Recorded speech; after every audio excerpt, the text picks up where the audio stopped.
श्री स्वामी समर्थ. श्री स्वामी कृपा प्राप्त.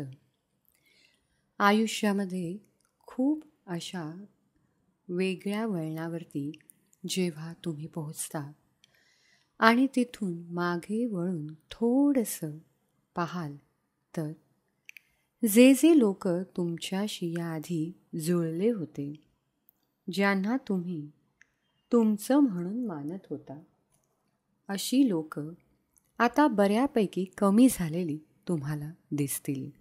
कदाचित त्यांनी तुमच्याशी संबंध तोडले असतील, कमी केले असतील, किंवा तुम्ही जाणून बुजून त्यांच्याशी विरक्त होणं पसंत केलं असेल. त्यांच्याशी संबंध तुम्हाला ठेवणं आता योग्य वाटत नाही.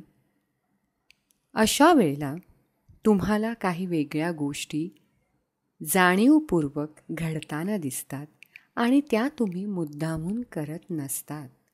परंतु त्या व्यक्ती ज्या तुम्हाला खरंच आता नकोशा वाटत आहेत, त्यांनी जेव्हा तुमच्यासोबत व्यवहार केले आणि तुम्ही नसताना तुमच्या मागून तुमच्याबद्दल जे काही संभाषण केले ते तुम्हाला ठाऊक नाही, परंतु ते आम्ही मात्र नक्की ऐकलेलं असतं. आणि तुमचा भाव, त्यांचा भाव, कोणाचा योग्य आहे, कोणाची मतं ही योग्य असतात आणि आहेत आणि राहतील, हे आम्हाला पूर्णपणे ठाऊक आहे. आणि म्हणूनच आम्ही तुम्हाला जाणीवपूर्वक अशा लोकांपासून आता बाजूला केलेलं आहे. त्यामुळे उगाचच मनामध्ये आत्ताही कोणाबद्दल अडी ठेवू नका की ही व्यक्ती तुमच्याशी का बोलत नाही.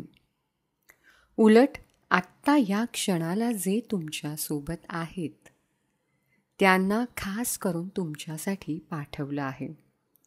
त्यामुळे अशी लोक जी आत्ता तुमच्यासोबत आहेत, तुम्हाला प्रकर्षाने जाणवत आहे की ही आपली आहेत, ती मागूनसुद्धा तुमच्याबद्दल कधीच वाईट चिंतणार नाहीत किंवा बोलणार नाहीत. बोलले तर नेहमीच त्यांच्या तोंडून तुमच्याबद्दल चांगलं तेच निघेल. मी तुम्हाला आत्ता गमावलं आहे, त्यांना कदाचित आत्ता हे कळणार नाही, परंतु वेळ सगळ्यांवरच येते. आजपर्यंत तुम्ही प्रत्येकांच्या दुःखासाठी धावून गेलात, परंतु त्या व्यक्तींनी साध्या आनंदाच्या गोष्टीतसुद्धा तुम्हाला समाविष्ट केलं नाही.